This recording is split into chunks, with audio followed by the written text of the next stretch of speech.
We spend over 80,000 hours of our life working, but many of us hate it. As George Carlin mentioned, there's a support group for that. It's called Everybody, and they meet at the bar. Today we will discuss workplace stress and well-being.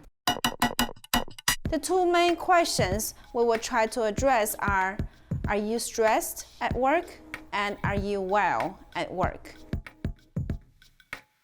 Based on the Global Workplace Report, employee stress is at all-time high, and workers from the United States are some of the most stressed employees in the world, half of which reported feeling of stress constantly.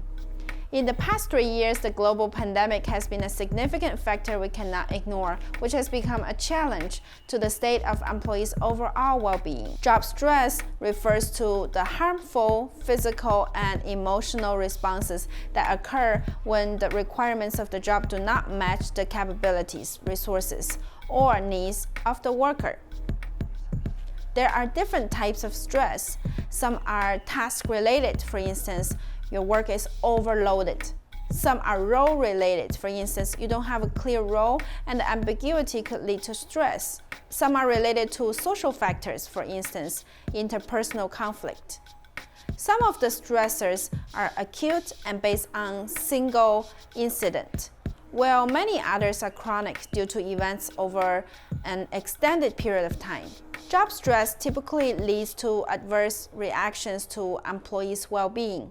Workplace well-being refers to the health and happiness of employees, physical and psychological. We're not talking about the performance here. Some workplace vital signs being impacted by job stress include burnout, depression, psychological distress, somatic complaints, illness, psychological distress. These factors in turn would impact productivity at work.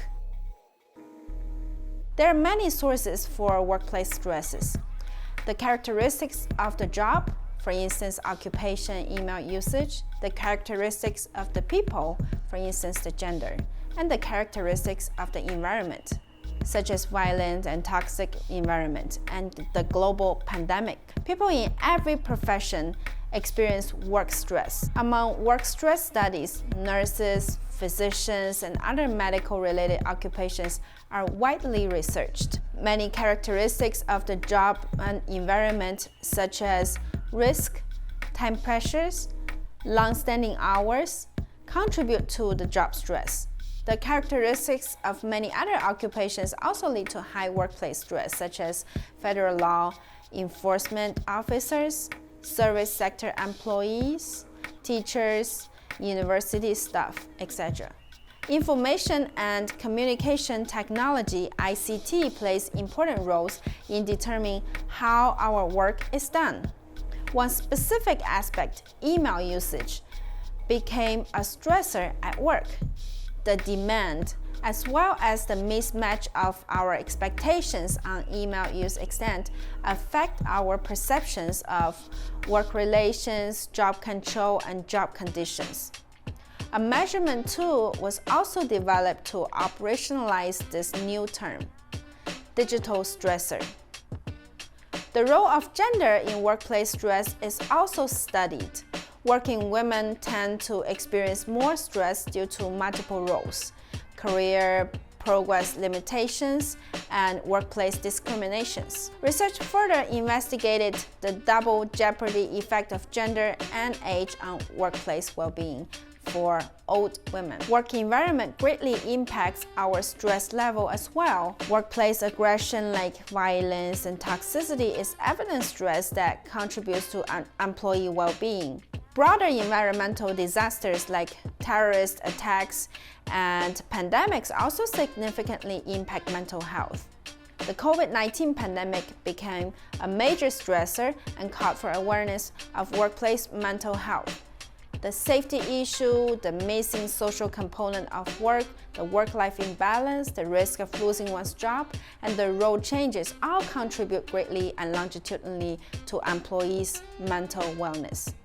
Burnout, depression, and even post-traumatic stress disorder (PTSD) surfaced the organizational problems and urged call for action from the organizations.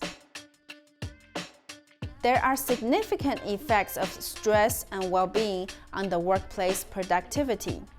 For instance, mental illness costs the U.S. economy over $300 billion each year, with many losses attributable to absenteeism and reduced productivity. It is time to enhance organizational practices to support employees on mental well-being.